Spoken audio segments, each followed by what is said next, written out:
ಇಸ್ರೋ ಭಾರತದ ಹೆಮ್ಮೆ. ಅದೆಷ್ಟರ ಮಟ್ಟಿಗೆ ಉಪಗ್ರಹಗಳನ್ನು ಹಾರಿಸ್ತಾ ಇದೆ ಅಂತಂದರೆ ಇವತ್ತು ಕೂಡ ಯಶಸ್ವಿಯಾಗಿ ಉಪಗ್ರಹವನ್ನು ಹಾರಿಸಿದೆ. EOS-08 ಹೆಸರಿನ ಉಪಗ್ರಹ ನಿನ್ನೆ ಅದು ಹಾರಬೇಕಾಗಿತ್ತು, ಕಾರಣಾಂತರಗಳಿಂದ ಅದನ್ನು ಮುಂದೂಡಲಾಗಿತ್ತು. EOS-08 ಸತೀಶ್ ಧವನ್ ಬಾಹ್ಯಾಕಾಶ ಕೇಂದ್ರದಿಂದ ಇದನ್ನು ಉಡಾಯಿಸಲಾಯಿತು. SSLV-D3 EOS-08 mission. Sleek rocket searing through the skies. जी हाँ, यह सफलतापूर्वक उत्थापन SSLV-D3 लॉन्च व्हीकल का और यह अपने उद्दिष्ट दिशा की ओर बढ़ चला है. सभी तंत्र सामान्य रूप से कार्य करते हुए. Clear weather here in Sriharikota and a good visibility for the flying rocket. Plus 40 seconds.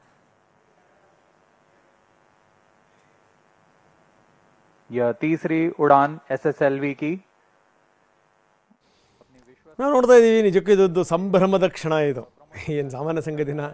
ಯಾಕಂದರೆ ನಾವು ಮೇಲಿಂದ ಮೇಲೆ ಉಪಗ್ರಹಗಳನ್ನು ಉಡಾವಣೆ ಮಾಡ್ತಾನೆ ಇದ್ದೀವಿ. ಶ್ರೀಹರಿಕೋಟಾದಲ್ಲಿರುವಂಥ ಸತೀಶ್ ಧವನ್ ಬಾಹ್ಯಾಕಾಶ ಕೇಂದ್ರದಿಂದ ನೇರ ದೃಶ್ಯಾವಳಿಗಳನ್ನು ನಾವು ನಿಮಗೆ ತೋರಿಸ್ತಾ ಇದ್ದೀವಿ. EOS-8 ಉಪಗ್ರಹ ಉಡಾವಣೆ ಆಗಿರುವಂಥದ್ದು ಬಹಳ ಅತ್ಯಾಧುನಿಕ ತಂತ್ರಜ್ಞಾನವನ್ನು ಒಳಗೊಂಡಿರುವಂಥ EOS-08 ಇದು ಭವಿಷ್ಯದ ಉಪಗ್ರಹಗಳ ಕಾರ್ಯಾಚರಣೆಯನ್ನು ಗಮನದಲ್ಲಿಟ್ಟುಕೊಂಡು ಇದನ್ನು ಅಭಿವೃದ್ಧಿಪಡಿಸಲಾಗಿದೆ. ಇದರ ತೂಕ 175.5 kg ಮಾತ್ರ. ಇದು 3 ಪೇಲೋಡ್ಗಳನ್ನು ಒಳಗೊಂಡಿದೆ. ಈ ಮಣ್ಣಿನ ತೇವಾಂಶ ಇದೆಯಲ್ಲ, ಅದರ ಮೌಲ್ಯಮಾಪನದಿಂದ ಪ್ರಾಕೃತಿಕ ನಿರ್ವಹಣೆವರೆಗಿನ ಎಲ್ಲ ವಿಚಾರಗಳ ಬಗ್ಗೆ ಇದು ಗಮನ ಹರಿಸುತ್ತೆ. ಭೂಮಿಯಿಂದ 475 ಕಿಲೋಮೀಟರ್ ಎತ್ತರದಲ್ಲಿರುವಂಥ ಕೆಳಹಂತದ ಕಕ್ಷೆಯಲ್ಲಿ ವೃತ್ತಾಕಾರದಲ್ಲಿ ಇದು ಸುತ್ತಲಿದೆ. ಸುಮಾರು 1 ವರ್ಷ ಇದರ ಆಯಸ್ಸು, ಸುಮಾರು 1 ವರ್ಷ.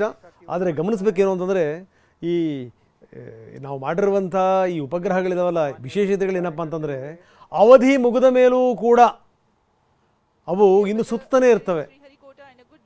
ಭಾರತೀಯ ವಿಜ್ಞಾನಿಗಳ ಕಾರ್ಯಕ್ಷಮತೆ ಅದೆಷ್ಟರ ಮಟ್ಟಿಗೆ ಉತ್ಕೃಷ್ಟವಾಗಿದೆ ಅನ್ನಲಿಕ್ಕೆ ಒಂದು ಎಕ್ಸಾಂಪಲ್ ಇದು. ಇನ್ನು ಸಹಪ್ರಾಣಿಕ ಉಪಗ್ರಹವಾಗಿ SR-0 ಡೆಮೋಸ್ಯಾಟ್ ಅನ್ನು ಕೂಡ ಉಡಾವಣೆ ಮಾಡಲಾಗಿದೆ.